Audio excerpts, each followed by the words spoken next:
Welcome to Invest Insights. I'm Abby Malone. I'm joined today by Liliam Lopez, the President and CEO of the South Florida Hispanic Chamber of Commerce. Liliam, it is wonderful to see you again. Oh, my pleasure, Abby. It's always so nice to see you.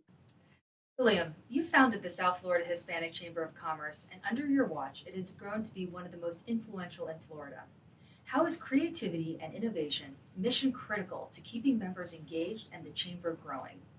Well, Abby, what happens when you're like 24 years old, you think everything is easy. And that's the best thing. That's the best part of life. When you're young, you take challenges and you don't think that it's going to be difficult, that it's going to be hard, but you do it. And then through the years, of course, you have to be tenacious.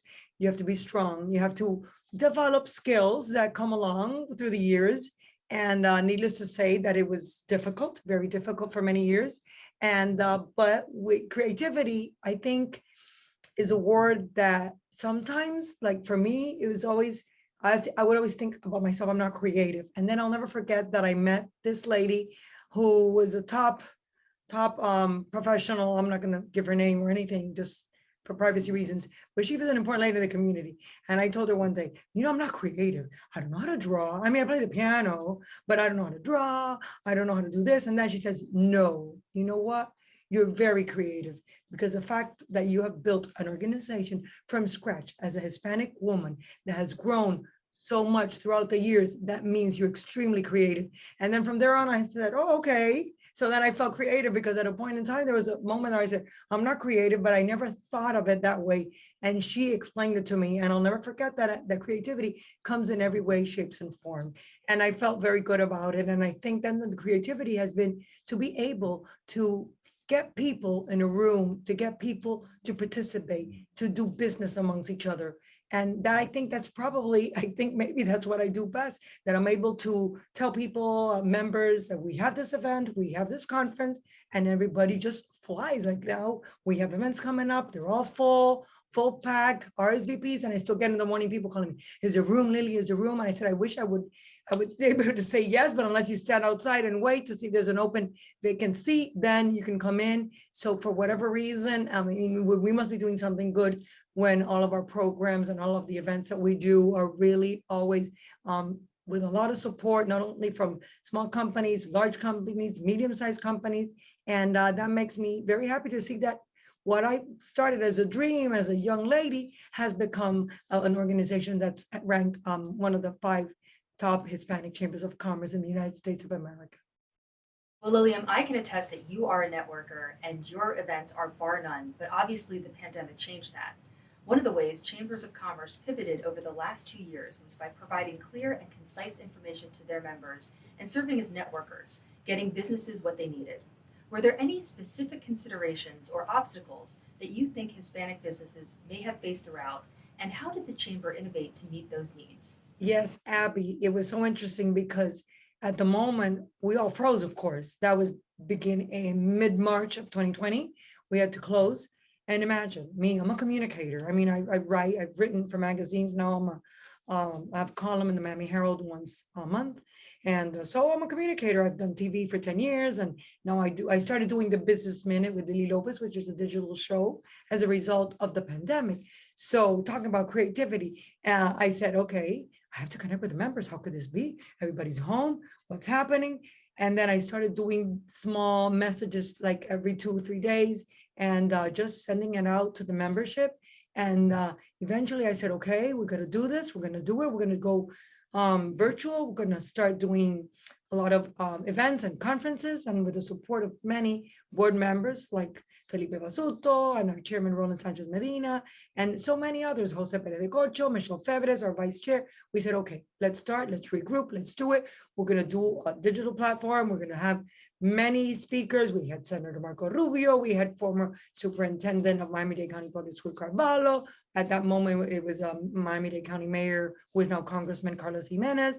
So with the PPP, we partner with Univision, with all these different media companies to provide all these services on PPP and all the information that our members and the community needed, because we opened it up for everybody. And it went very well. And we did that like for 5-6 months. But eventually, Abby, what happened was we're Hispanics, and Hispanics started to get Zoom fatigued. I remember once receiving an award that was via Zoom and all of that. And they have you in this room and you network with two or three people, and then they take you to another room and you network with those other two or three people. You know what? I don't remember who I met, who I networked. There's nothing like the personal touch. And Hispanics in particular, you know, the Hispanics are very touchy, very love, very hug. And I remember we said, okay, in October 2020, we're going to go live. We're going to be very careful because we didn't want to minimize the pandemic. I know it's bad. So we started doing live events. And I remember doing it at the Biltmore and opening the doors. I would tell everybody, freeze the room, then we'll open the doors for ventilation. We'll sit people like more than 10 feet apart. I would have even people that would say to me, Abby, I want to sit by myself in a table outside. Okay, we'll sit you outside in the table. That's fine. We're here to accommodate you, to please you. So tables were very small, of 4, some of 6, very separate. The hand sanitizing station. We would have plexiglass to divide people in the stage. We would have the microphones with the disposable covers with gloves. So we took every precaution. No temperature checks. No one has ever got sick. I had never heard anybody said, "Oh, I got the virus because I was at a Hispanic chamber event." So very slowly we started changing and we pivoted from the digital and the Zoom conferences to live in-person events. And that was in October 2020. And then this event started growing and growing. And we then again in January stopped of 2021, but then we came back with a big event, which is the Hispanic Leadership Awards in April, 250 people. Again, nobody got sick. And from there on, we started doing our events regularly, month after month. And nobody got sick. And we had to do it because our members deserve it, because our members, the majority are Hispanics, and even those that are not Hispanic loved it. And that's how we grew. We grew so much because many people wanted to be out there and there weren't organizations taking the risk. They were scared. And we were the ones there. We were like Robin Hood. Okay, we're going to do it because our businesses need us and we're there to support them. So our chamber grew tremendously because people came from all other parts of Miami-Dade County, people that belong to other chambers, other organizations, because we were open. And the organization grew even more because of that. And I feel proud that we were able to provide a service that nobody was providing. And we did it. And it worked out. And thank God everything went well. Absolutely. South Florida has found its moment and has become a hotspot of business opportunity as companies and new business concepts have taken root in the Tri-County area. Amongst your own members, how do you see the Hispanic business community innovating to remain competitive? And what are some of the creative new concepts or ideas that you're seeing take hold amongst your members? You know that we did an event that dealt with cryptocurrency. We have a lot of companies, a lot of Hispanics are into technology, and I've seen a lot of members that are really into that. And I think that that's something wonderful because as Hispanics and being a minority, we need to be on top of the game. So I'm seeing a lot of our members really involved in all of that. So that really is something that I feel good about, that we're not staying behind.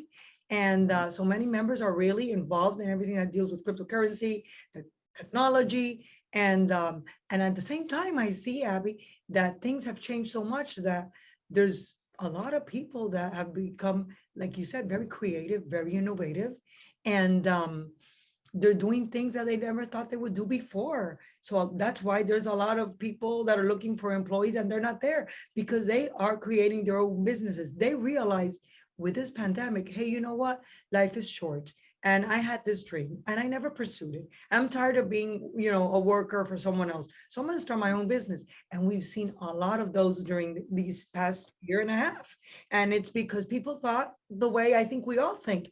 Life is short. We don't know what's going to happen. And many people didn't take the chance. They didn't take the risk of doing what they really wanted to do. And this pandemic said to them, you know what? I'm going to do it. Take that risk, take that chance. And that's why we see that there's a lot of people having, creating and establishing their own businesses. And there's a lot of job openings because those people are now on their own. And I think it's good. And then eventually, this is good for all of us. This is good for the economy. And I'm very proud to see what is happening. Well, thank you so much, Liliam. It's always wonderful to see you. Oh, gosh, for me too, Abby.